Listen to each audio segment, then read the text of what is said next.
TV Makers is sponsored by RIMS, the Albert-vetted digital releasing platform. I am so excited to be back. My name is Ashley Golder and welcome to Series 4 of TV Makers.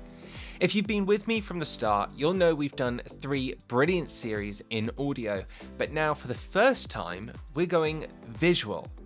Every episode will still be wherever you normally listen, but if you want to watch, you can now find TV Makers on YouTube.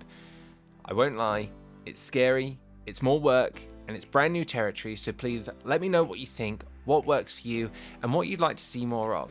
TV Makers, first and foremost, is all about learning from industry professionals, what they do, how they do it, so that we can take those next steps ourselves. And this series, I think, is having a clear theme emerge, where the industry has already moved on to, and what some of the top leaders are doing to thrive in this new environment. Which brings me to our first guest of the series. Anthony Smith is part of the core team behind the Diary of a CEO as director of trailers, creating viral, shareable hits. And since we're interviewing the director of trailers, we couldn't resist making our own one-off trailer for this episode to tease what's coming up next. And what do you do? I was given this unprecedented access as an editor to the world of film. James Bond, Star Wars, Disney, Marvel, Harry Potter, which then led to a job with Stephen Bartlett and the Diary of a CEO. If you give us 3 hours of your time, you're going to learn something that's going to change your life for the better. But what a promise. Just before they give you that golden comment or whatever, you're like, no, listen to the podcast. Yeah. What are the fundamentals for you to make a viral hit trailer? And for those of you listening and watching, this is where you get your pens and pencils out. This is when I'm going to reveal the secrets I'm not supposed to reveal. I am so excited to say this series of TV Makers is sponsored by RIMS, the industry's digital releasing platform, and honestly, they're a game changer. Whether it's contributor releases, location agreements, material licenses, and more, RIMS makes it all safe, secure, and paper-free. It's fully GDPR compliant and Albert vetted. I have used RIMS on loads of productions, and it just makes everything that much smoother. So leave your paper releases behind and head over to rims.tv to find out more. And welcome along to TV Makers. Thank you for allowing me to come into your offices here at Flight Story. Thank you so much for having me. You're the first guest that I've had here. It's an honor am to have you. honored. Thank you. And I can see behind you, you've got one of your timelines up. It's exceptionally intimidating to look at. We'll dive into that later. But Amazing. already you can see that there's a lot of work with what you do as director of trailers for Flight Story. Mm-hmm. First of all, I think let's start off with, what do you do? My main role as director of trailers for Flight Story is to create the trailers that go out twice a week on the Diary of a CEO. My job in a nutshell is to create as much intrigue, entertainment, and value to offer a promise to an audience that if you give us 2 hours, 3 hours of your time, potentially you're going to learn something that's going to change your life for the better. And essentially what I have to do is just constrain that into 90 seconds, which is incredibly challenging, but one I love. What a promise. Yes. Yeah, it's it's incredibly challenging, but it's what trailers have been doing for years and years. Some of my earliest memories of film is putting in a VHS and watching trailers for the upcoming VHS, and then going to a cinema and watching the trailers for the upcoming films that are coming out in cinema. And there's a lot of human psychology that goes into that. There's a lot of movie magic that goes into that, to just weave them all together to create something that not only entertains the audience and leaves them satisfied, but it also leaves them with burning questions that the only way they're going to know the answer is if they go and spend the next 2 to 3 hours of their time trying to figure it out. And so, like I said, it's a huge challenge, but it's one that I look forward to twice a week. He says through gritted teeth. So with that and the research that I've done a little bit into your role, and we obviously had a research chat about a week ago, let's try our own hook. With what you do with making trailers, essentially digitally, where has the TV industry been left behind? What would be your critique of the TV industry? For me, the TV industry is going down the same way as so many other industries in its time, which is it established a product that worked really well, and they've ridden that wave. And I think for a lot of studios and a lot of production companies, they've closed the door on experimentation, they've closed the door on trying something new, and they've done something which a lot of businesses do and a lot of industries do, which is play it safe.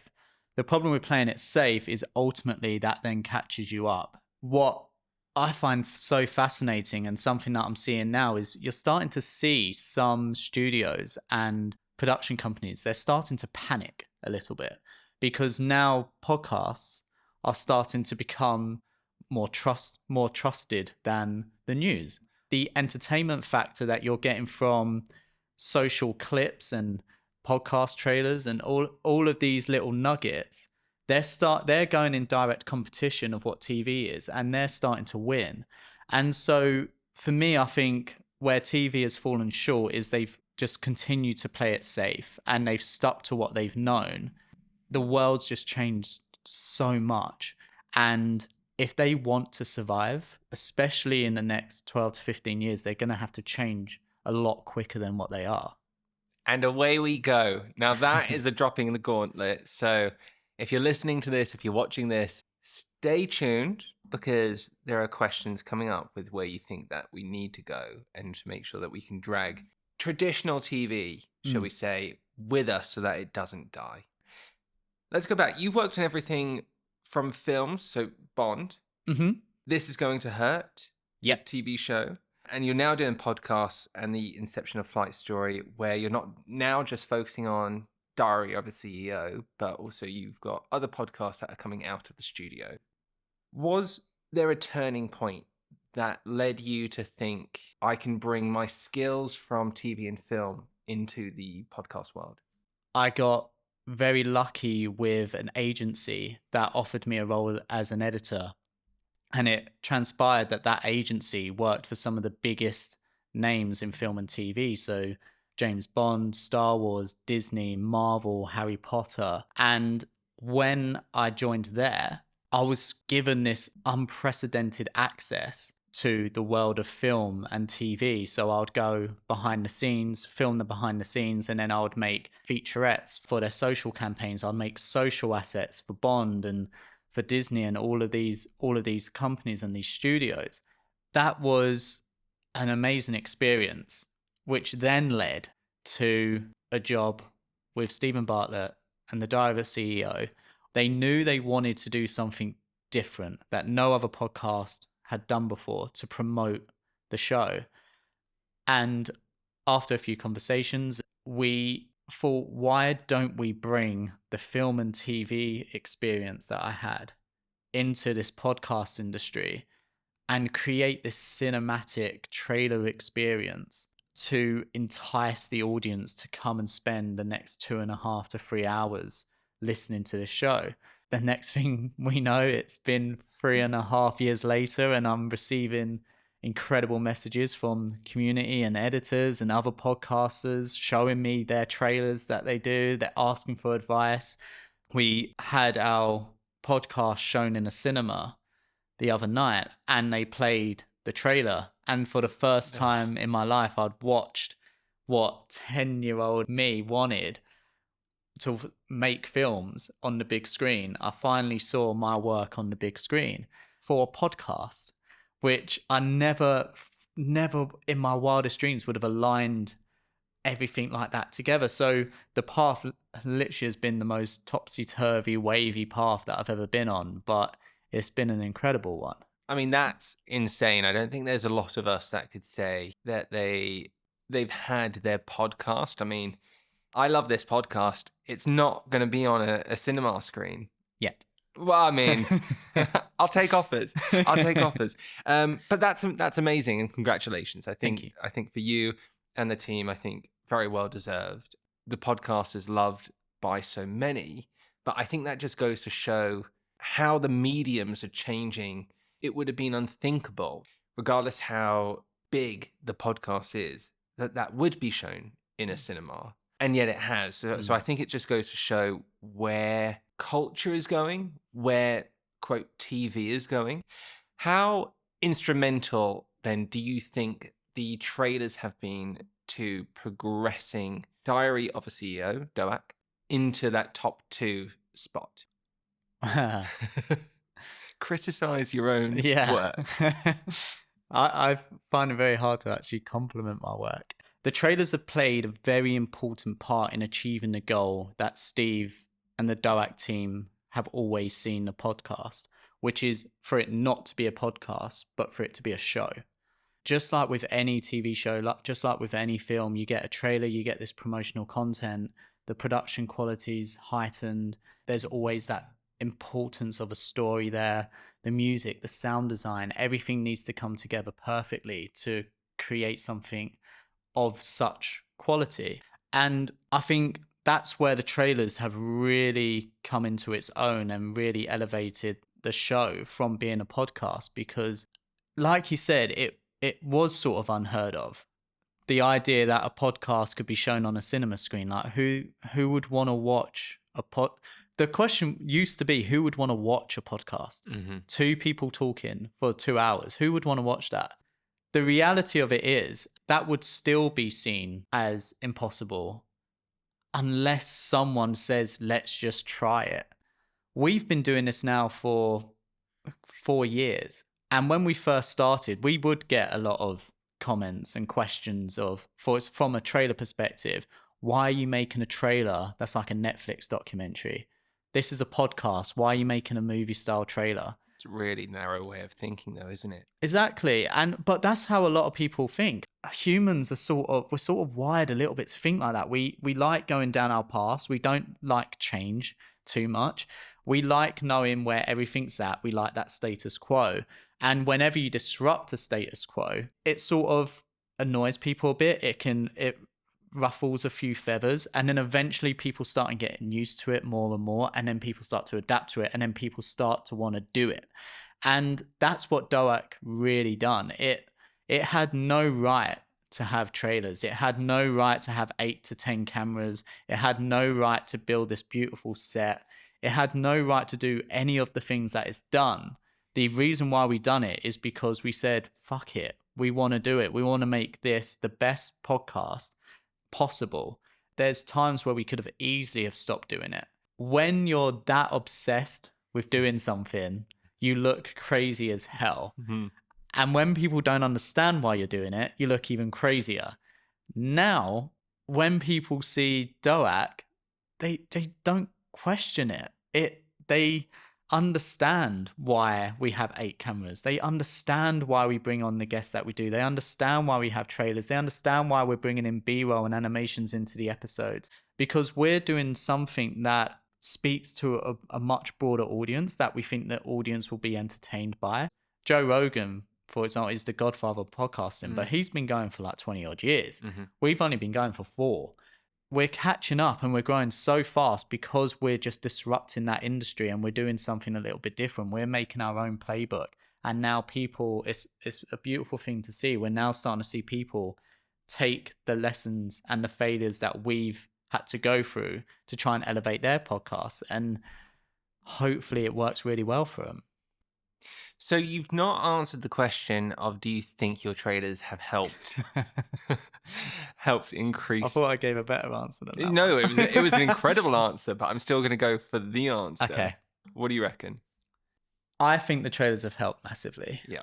The reason why I do this is because asking someone to listen to an entire episode, you need to offer them something to entice them in. Mm-hmm. You need to offer them a promise that this is worth their time. And for me, I think what the trailers do quite beautifully is it latches on to people's emotions. From that, we're able to take them on this journey and lead them, hopefully, to a moment where they're like, okay, I need to know more. For me, I think it's worked because it's brought out the human side of our guests. It's allowed them to get their stories across. There's an amazing story where some of the guests that we've had actually use the trailer when they're about to go out and speak on stage now, because they think it perfectly sums up their career and what they offer to people. Before we get into the gritty, do you have a favorite trailer that you've done? I absolutely loved the Annie Jacobson trailer. It always sticks in my mind because that was a trailer for me that I felt was the perfect representation of what I wanted to do with Doak. Her entire episode is what happens in the event of a nuclear war, and she goes through the step-by-step process. So as a topic, it's very serious. It's very dark. There's a lot of death. There's a lot of destruction. And for me, it offered a challenge of how do I take people on a journey of fear, excitement, sadness, happiness? How do I construct those emotions in 90 seconds? Humans are not flat. We're not emotionless. We go through so many different emotions every single day of our lives. Whether we know it or not, we'll have moments of happiness, we'll have moments of sadness, we'll have moments of fear. That's just how the human brain works. And what I try to do with all of my trailers is to bring that element of psychology in. So there will never be a trailer where it's just happy. There will never be a trailer where it's just sad. The idea is that you sort of loosely bring all of those emotions together and you create this wave of ups and downs. So how do you do that for an episode which is about death and destruction? The way I done it was going down various different TV and film genres. So we'd start off with more of a thriller-esque start. Then we'd move more into almost like this conspiracy documentary feel. Part 2 then turned more into a horror. And then part 3 turned into this moment of sadness and reflection, which started to show signs of hope. It was such a challenging episode, but I love it because when I look back on it, I still get goosebumps. I still feel those emotions that I wanted to provoke in people. In the first 3 seconds, I tried something new where she says, in the event of a nuclear war, and then it cuts to Steve, and then we do a crash zoom into Steve's eye. And then you have this huge riser and then this high-pitched ringing noise as his pupil in his eye turns to the globe. And then this white flash happens and then you start seeing the nuclear mushroom cloud. And the reason why I wanted to do that was because I wanted to give the representation of like what you're about to hear is what Steve's visualizing in his mind. I wanted the audience to feel like we're about to see what Steve is seeing through her words, if that makes sense. Almost like that metaphor of like Steve can picture it through the way she's describing it. So I mean, what you just described, how many seconds into this trailer are we? about 4 seconds max. 4 seconds. That's so much work. Like, and I don't think people appreciate how much work that could be. If you're watching this, you can see the timeline behind.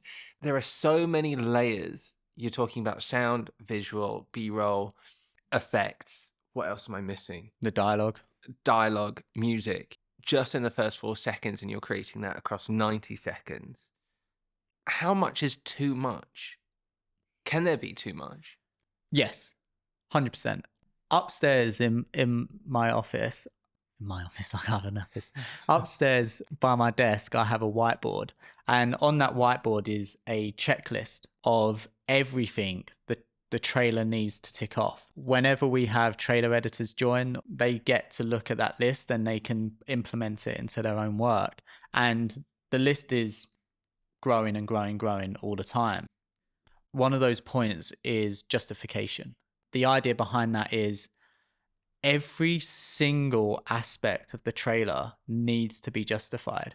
And when I say every aspect, I mean every single sound effect, every single music track, every single shot, every single type of text, every single aspect needs to be justified in a sense that if Steve or a critic or if me to my trailer editors go up to you and say, why have you done it like this? Why is this in here? You can almost do a TED talk of why that moment is in. The reason why I love it is for a few reasons. One, it holds editors accountable. It means that they really have to think about every aspect that they're bringing on. Two, you learn so much more by doing that because you're constantly questioning yourself. Does this need to be in? Why does this need to be in? Why is this not working? Can I make it better? How do I justify it? And three, if you can justify it, it means, in my eyes, it's meant to be in the edit, which means it enhances the edit. People may not notice it, but there's all these tiny little details that just add together to make this overall enhanced experience. The second you take an audience member out of the edit, in my eyes, you've lost them, and you have to work so hard to drag them back in. So yes, you can do too much, and one of the biggest pieces of feedback I'll give to a lot of editors is that they're overdoing it and they can't justify it. So I come out of the edit and you've lost me. I mean, it's so interesting when you say overdo it, when you've just described 4 seconds worth of, crash zooming into Stephen Bartlett's eye, a nuclear globe, a nuclear explosion, the riser, the sound effect.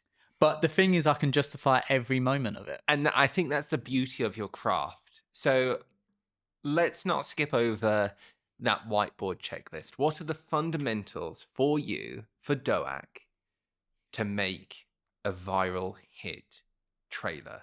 And for those of you listening and watching, this is where you get your pens and pencils out. This is when I'm going to reveal the secrets I'm not supposed to reveal. Okay, so number one is the hook. Arguably the most important part of a trailer and of an intro when it goes in front of an episode. And I will spend a lot of time on the hook. And the hook might only be 10 seconds, but it might be 30 seconds. That gets more brain power and more focus than arguably the rest of the trailer. And what could the hook look like or sound like? So the hook's got to play to the amygdala.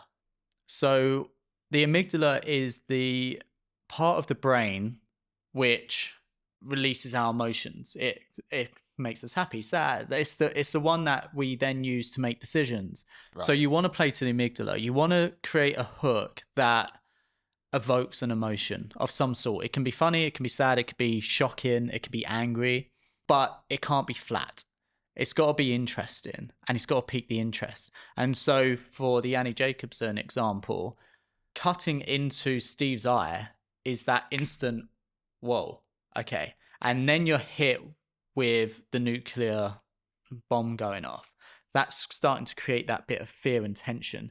You've got that ringing noise in your ear, which is that little bit of annoyance. It's making you feel a little bit uncomfortable because that's how you want someone to feel. A nuclear bomb's just gone off. You're not going to be dancing around singing. And her next line after that is, the world ends in 15 minutes, which is a very daunting soundbite. And so within 5 seconds, we've established that it's a nuclear war. We've visually seen a nuclear war. We've heard this grating noise. And we've just been told that the world's going to end in 15 minutes. And that's all done in the first 5 seconds. So that's a hook.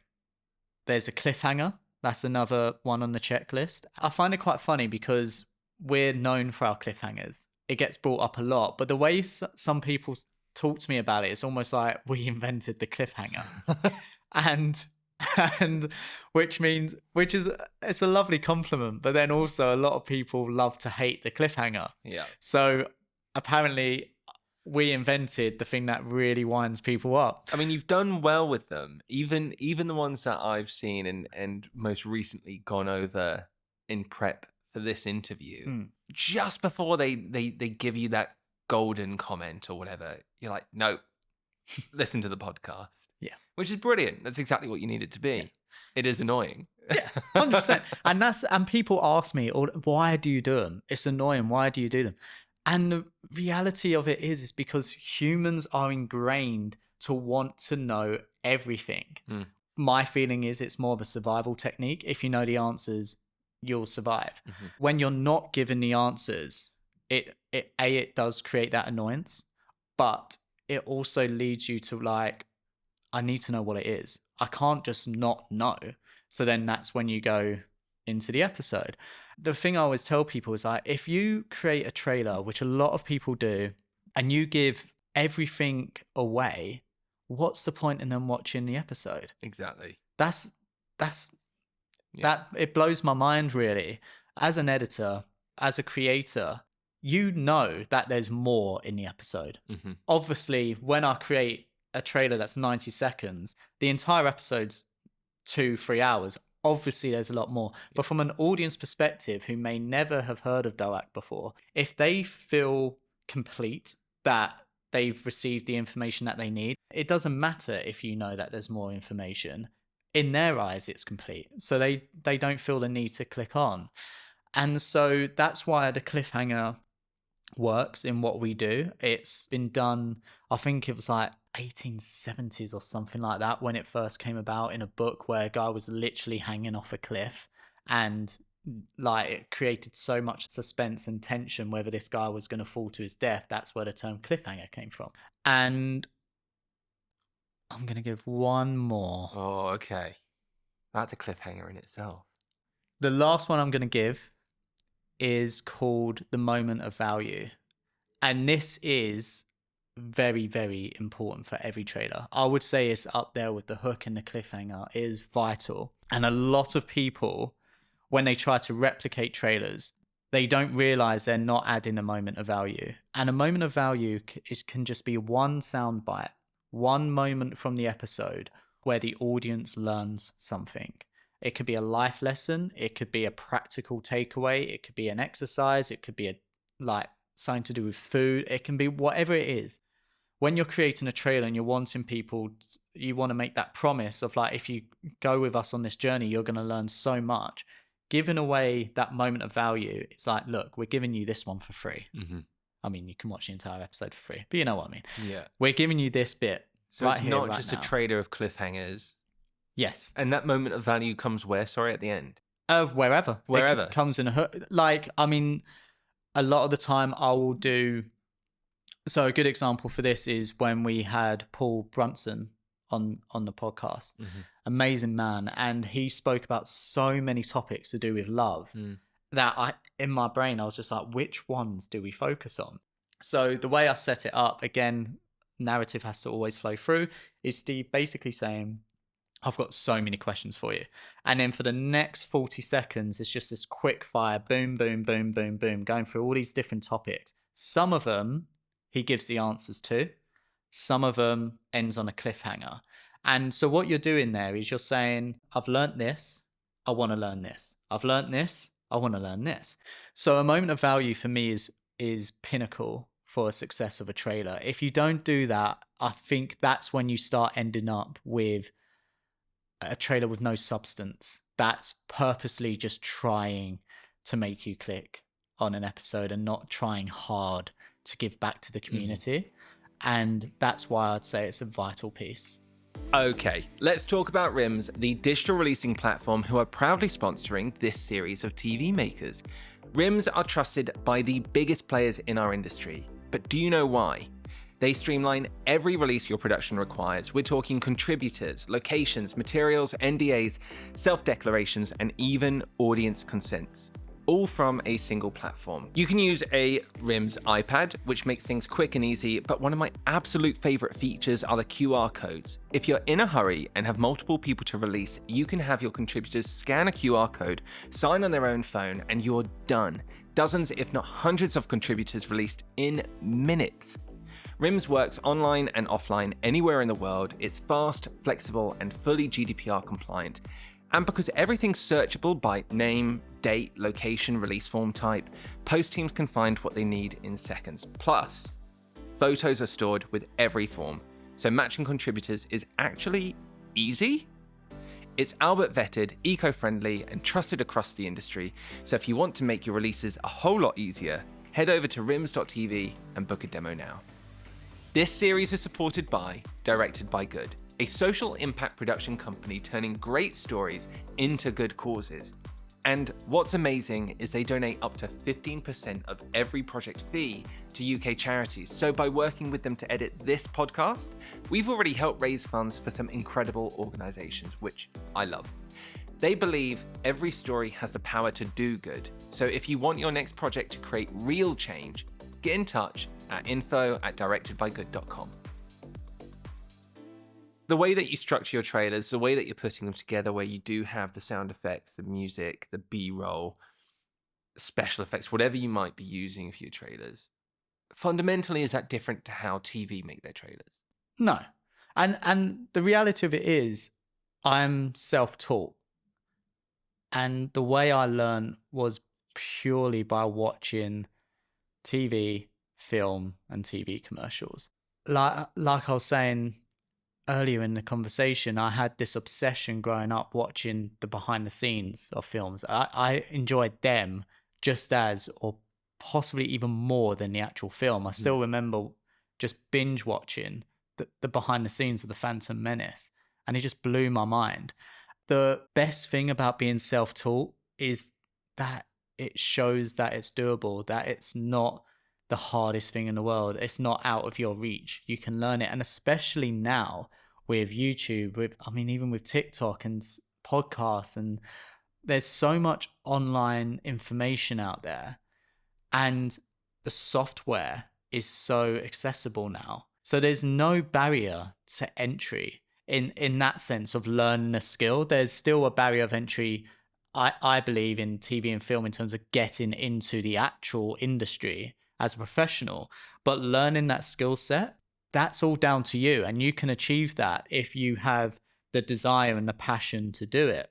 The reason why people questioned, why are you making podcast trailers like Netflix documentaries, was because somehow, with no experience in going to film school or actually making physical movie trailers that went out in cinema, I'd learned everything from watching, and I managed to create a trailer that convinced enough people to comment, why are you making a Netflix style trailer?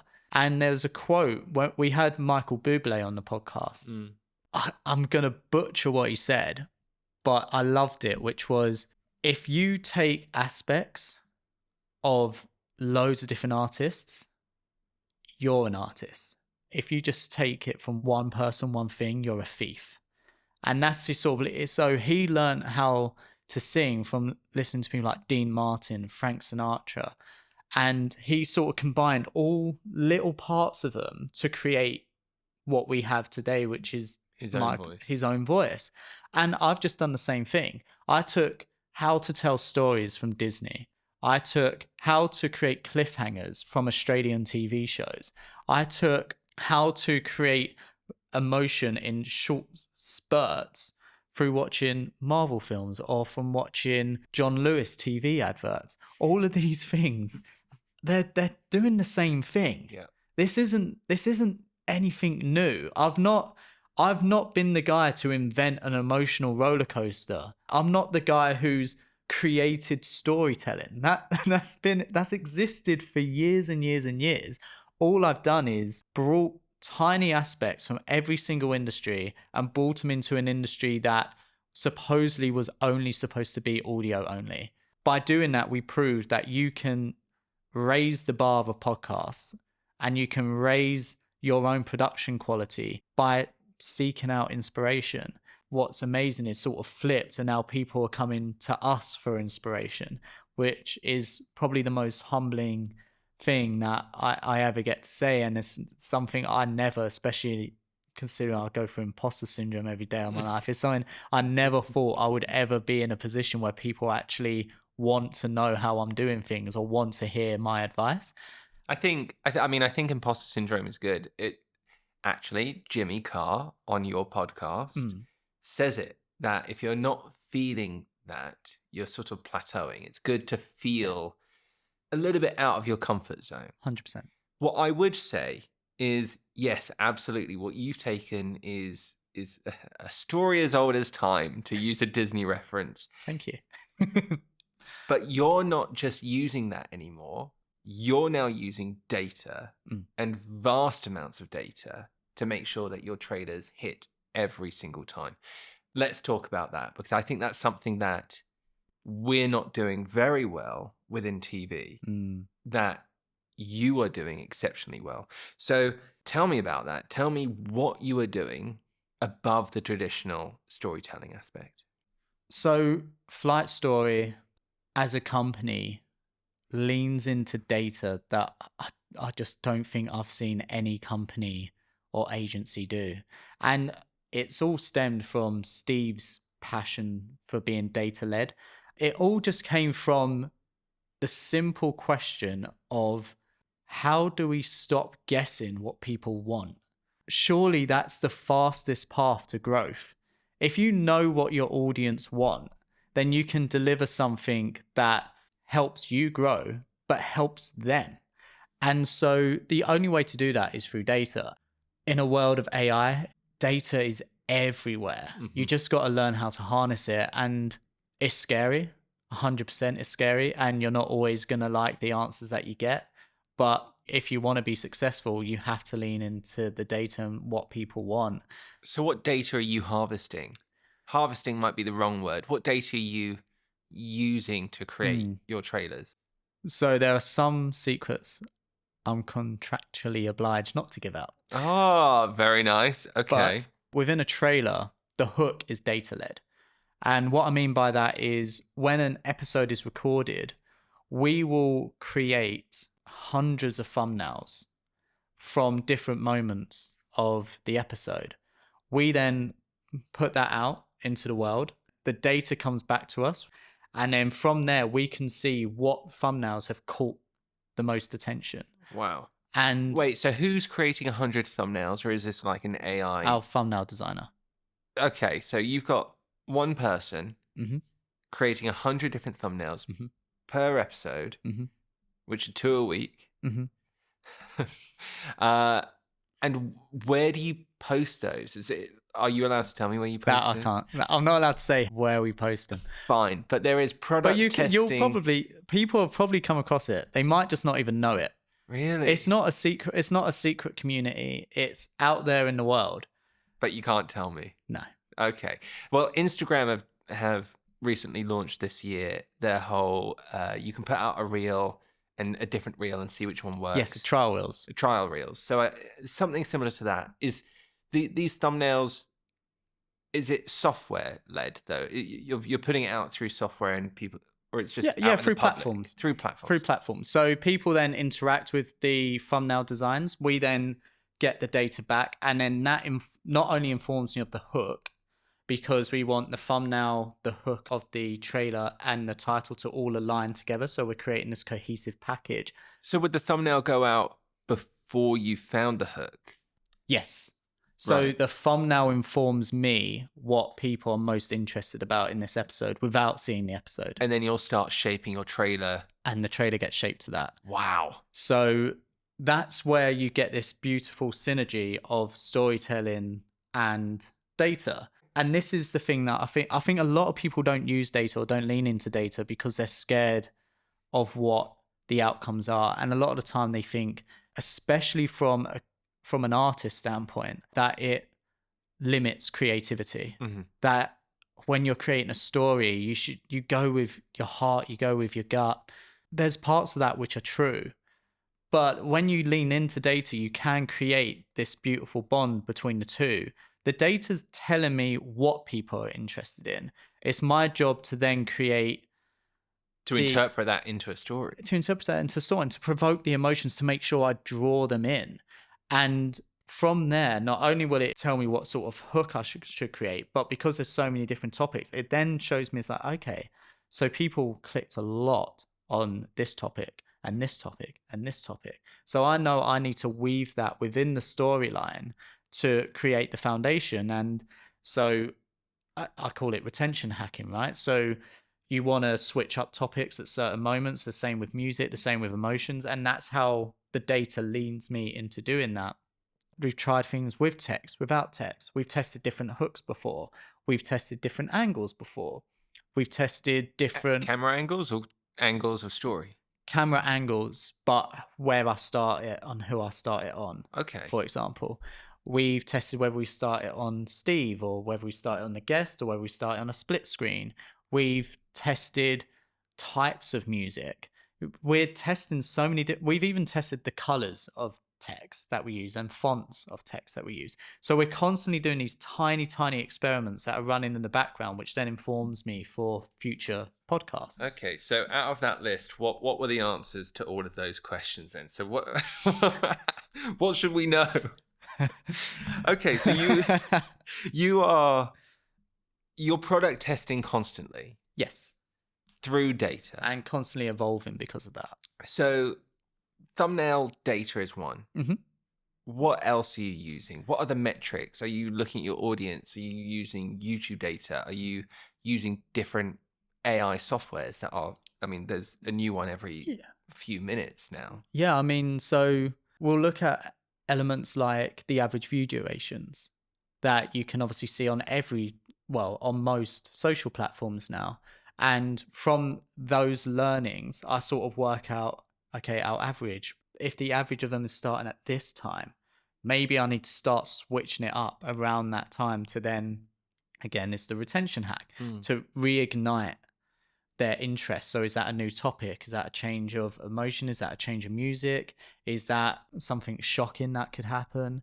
And so you're leaning into data for like average watch duration. And you're still really only talking about your trailer here. You're not talking about the actual show. So we do it for everything, but you encompass, specifically are talking yeah. So I use trailer. it specifically for the trailer, but we also do the exact same things for the episodes, for the thumbnails, for all our social content.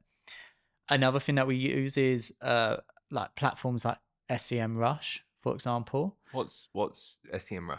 So SEMrush essentially provides us the information of what people are searching for and the quantity. So how popular is that search? As a general topic. As a general topic. So if someone's just going on Google, Ask Jeeves, is that a thing anymore?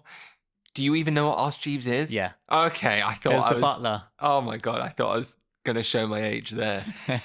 Yeah, okay, so general searching online. Yeah, so for example, say if you've got a TV producer coming on and you want them to discuss their entire career, what you might lean into SEMrush data for is what parts of the TV industry are most people searching for. It might be things, how do I get into TV? It might be, who do I contact? It might be, what are the most popular roles?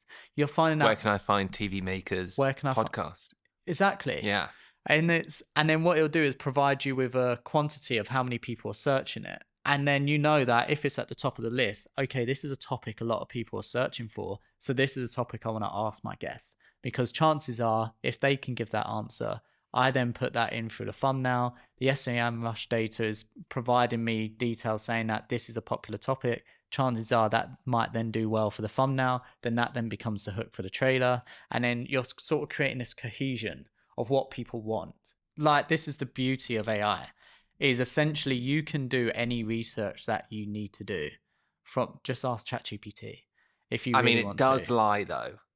Yeah. Like, it sounds like a human version of AI. Like if you're managing to game the episode and therefore your trailer so much where you're hitting the amygdala, as you said earlier, knowing exactly what we're searching for, what we're doing, will we eventually, as an audience, switch off if we're being targeted so much? Or do you actually think this is good for us? This is what we are wanting, and actually we're just finding the things that we want to see and listen to quicker? It's an interesting question. Humans don't like the idea that we're being marketed at. We don't. But I think we also know that we are. And a good example for that is the John Lewis Christmas adverts. Mm-hmm. I know John Lewis aren't making a Christmas advert out of the good of their hearts. They're not. They're spending millions on a TV advert that's playing for a couple of months and then it's gone. They're marketing towards us. They're also then selling the characters in their shop. But I think there's that level of respect that an audience member has when they watch a John Lewis Christmas advert, that it's like, you know what? It's okay. Because Okay, I'm still entertained by it. well, let me put this to you though. John Lewis Christmas adverts are not as popular as they once were Mm-hmm. because I think, I mean, maybe me personally, but I feel like as a people, we're very used to, oh, okay, well, John Lewis are going to bring out this advert, it's going to hit these points, so I'm no longer interested. So if we can predict a trailer such as from Doak, because it's hitting the things that we know we're going to be hit by, are we going to be disinterested? Or is the data so good that you can keep on changing and following that line? Depends how smart you are. Because when you're playing to the amygdala, if you do it well and if you do it correctly, your brain is going to override anything that you want to do. No one wants to admit they're addicted to social media. Mm-hmm. Everyone admits it's bad. 80% of us also know that we're probably a bit too addicted to social media. Mm-hmm. We don't like to admit it. We'll slander it. We'll say it's the worst thing that's ever happened. Me personally, I say I'm not a massive fan of social media. And yet I know what probably the first thing I'm going to do after this podcast is do a mind-numbing scroll Mm-hmm. through Instagram. Mm-hmm. They're smart enough to not play to me. They're playing to my brain. Mm-hmm. They're playing to my psychology. And I can't override that. I can try really hard. Some people do. Some people then go off and live in the forest somewhere and they switch off their phone and they live this sort of hunter-gatherer lifestyle or whatever it is, and they kick the addiction and they do it. But That's not you. that's not It's not me. That's not me. And I think for the majority of people, the brain wants what it wants. We know from the data what people are searching. Mm-hmm. And that's changing per guest, that's changing every month, that's changing all the time. But we're not relying on data from 5 years ago. We're relying on data that's done 2 hours ago. And I think that's key with what we're talking about with TV and TV advertising, TV shows. The TV industry has been slow to adopt this data. And that's why they are arguably falling behind. Everyone is scrambling to try and get there. Yeah. Broadcasters, streamers, they've invested a lot of money into their own platforms. Why should they then go on YouTube? Why should they put YouTube first? Because YouTube is probably one of the biggest beasts for watching content that there's ever been, and it's only getting stronger. Younger audience members are actively choosing to watch content on YouTube than on traditional TV. You've invested a lot of money into your own platforms on your streaming sites, etc. But people don't care about how much money you've spent on your own product. They just want to do what they want to do, which is go on YouTube and watch the content. And you're starting to see studios doing that. In fact, for example, Channel 4 is a fantastic example of a studio that realizes and understands that things are changing fast and that we need to jump on that train. I've always sensed Channel 4 being a bit of a social first company, especially recently. Well, they've now got 3 channels, I believe, on YouTube. Yeah, and they've also got a channel on Spotify as well. Oh, I did not know that. Yeah, it got released in July, I think, or August. And it debuted, I think, at number 8 in the top 10 UK charts. Right. And again, it's what Channel 4 is doing brilliantly is we can either just have our own streaming site and our own platform and hope people go to there, and we'll try and push as many people to go there as well. Or why don't we upload onto that site and then upload onto this site for free of charge, and we can monetize that video. And now we're giving people a choice. And this is the whole thing that Doak's been pushing from the very start with the podcast industry. It's like, if you want to listen on Spotify, you can. We're on Spotify. If you want to listen on Apple Podcasts, fine, you can do that. If you want to watch it on YouTube, you can absolutely do that. And now I believe more than half of our audience watches our podcast on YouTube. If we never done that, if we stood our ground and said, no, we're going to follow suit of what the good people of podcast industry have always said, which is this is an audio only medium, then we would have lost half of that viewership. What we've done is given people a choice because there's so much choice out there. So why not give them the opportunity to watch you on all these other platforms? And that's why now we're on planes. We're in I think we're in hospital, we're in prisons. We're all over the place because who are we to say where you watch the content? You get to choose now. It's just surely better and makes sense to just try and be on as many of those platforms as possible. And that's what Channel 4 is doing so well. I think they're sort of leading that race in TV. Is there something that you have learned from moving over to the digital side, shall we say, podcasting, but it feels like it's more than that, that TV just hasn't made that leap yet?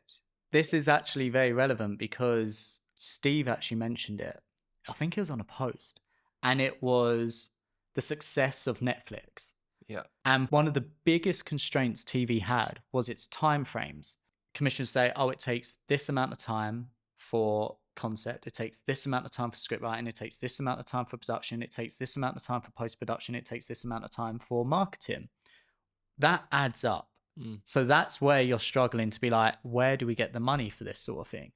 Netflix was like, why does it have to take that long? And what they done with House of Cards, they were still writing the scripts in production. They're like, so what's stopping you from getting this to us faster? And a lot of the time it was like, because we send it to people, you get loads of feedback back. It's this constant battleground of this, that, and the other. So Netflix was like, fine, we won't give you that feedback. You do what you want to do. Great. And we're trusting you to come up with an idea. And so they done it in record timing. So not only did they get this show made in record time, they done it with half that budget because they done it in that record time. There's so many constraints now because we're so used to how things are being done that when you actually flip the script over, you start seeing the opportunities there. And so when we talk about having TV shows that are culturally relevant, who knows if it's going to be culturally relevant in a year and a half to 2 years' time? Once it's made. So, yes, but then let me rebuttal just a little bit. If you strip that back, you can just have instant content and it goes out really quickly. But then mistakes can be made, and sometimes those quality controls fall flat. For example, with Netflix, Baby Reindeer, what was the character's name? The stalker, basically.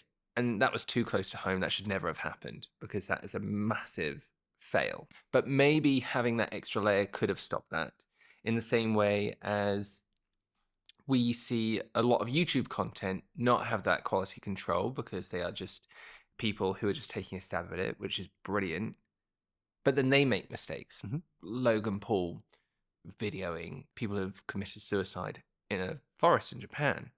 That would never have gone out on TV, and it didn't have that quality control. So I wonder if there is a happy medium where TV gets dragged up, digital maybe slows down a bit to adopt some of that TV stuff, and then we've got a landscape in the middle where actually everyone's creating really great content really quickly, cheaper. I mean, it's pretty cheap as it goes so far. With those quality controls. Would you agree? I mean, yeah, and the examples you gave are very relevant. And I mean, I remember the Logan video. Never should have happened. There will always be mistakes. I've made mistakes before, and in the world that we live in, even if you don't think you've made a mistake, there will be someone there to tell you that you've made a mistake. And instantly. And arguably as well, there's TV shows which might have had a really long time scale, and then 5-6 years later, the actors are in an interview and saying, oh, that show will never be able to be broadcasted now because what we done then would not be acceptable today. Okay, so with that put to bed, as a quick fire, what would be the 3 most used analytic tools that you would go for making sure that your trailers hit every time? I would use the social media platform datas that they give you. I would see when people are clicking off, when the engagement is high, overall views, what's piqued the interest. SEM rush data I use a lot. Mm-hmm. And I would also, for online content, I would really lean into thumbnail data. And that is getting your thumbnails out prior to time, testing, and seeing what people are clicking on the most. You can also test thumbnails in YouTube now. You can do A/B testing in YouTube, and you'll find just changing the title of a video or a thumbnail can make your video suddenly go like that. There's so many different things that can change the journey of that video. And so those would be the three main things that I'd look at. TV aside, I'm thinking even this podcast, it just sounds like so much work that has gone into making sure that that hits all the points. I'll try my best. I might be phoning you later and being like, Ant, what should the hook be for this episode? Do you think TV could ever catch up? Or do you think it's been and done? I love TV. You know, I wasn't born in a social media world. I was born in the TV world. So I've got that love for it. And there's definitely a place there. What I think just needs to happen is no more, this is them, this is us. This is a chance now for so many different industries to come together and ultimately create content that people want to watch. That's the goal we all want to strive for. Channel 4 has shown it's possible. Channel 4 is, in my eyes, leading the way for British TV on how it can be done. They're not changing so much in terms of their format. They're still making the same TV that I loved like 5-10 years ago that I'm still binge watching. But now I can watch it on 4OD. Now I can watch it on YouTube if I want, if I'm on YouTube. Now I can just scroll and see my favorite moments of social content on Instagram or Facebook. And it's like, they're just doing the right thing. So yeah, 100% TV can catch up. And TV's got such a special place in my heart. And I love seeing how far it's gone. And you can already see the difference of what TV was and what TV is now. I agree. I mean, it's exactly what you said, and what we were talking about at the start of our interview is TV, podcasts, YouTube, social, digital, etc. It's no longer just that thing. TV is everything, which is exactly why I wanted to speak to you, because I think the podcast, DOAC, everything that you're doing here, it's obviously TV, again with air quotes, because at the moment I don't know how to quantify it, but it is TV.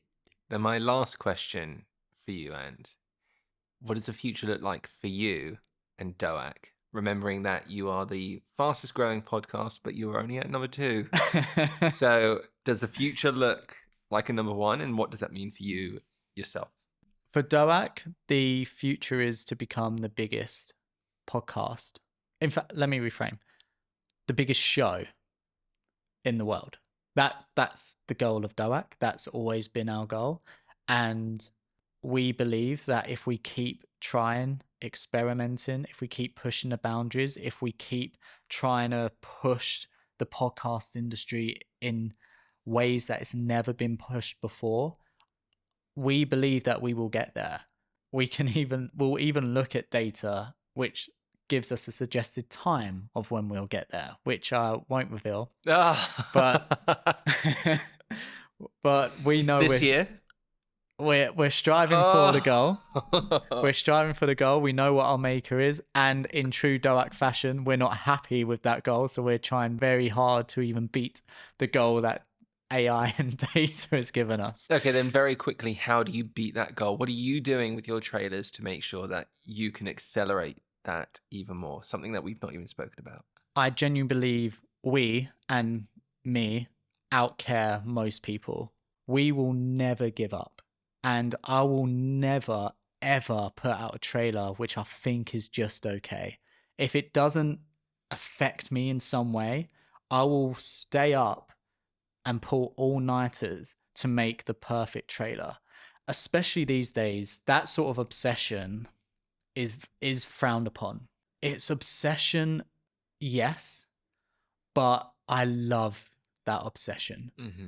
When it's released and when I see it and the impact that it has, all going towards this goal that we all have, it gives me so much purpose. And in this industry, I speak to so many freelancers in TV, film, podcasting, and marketing.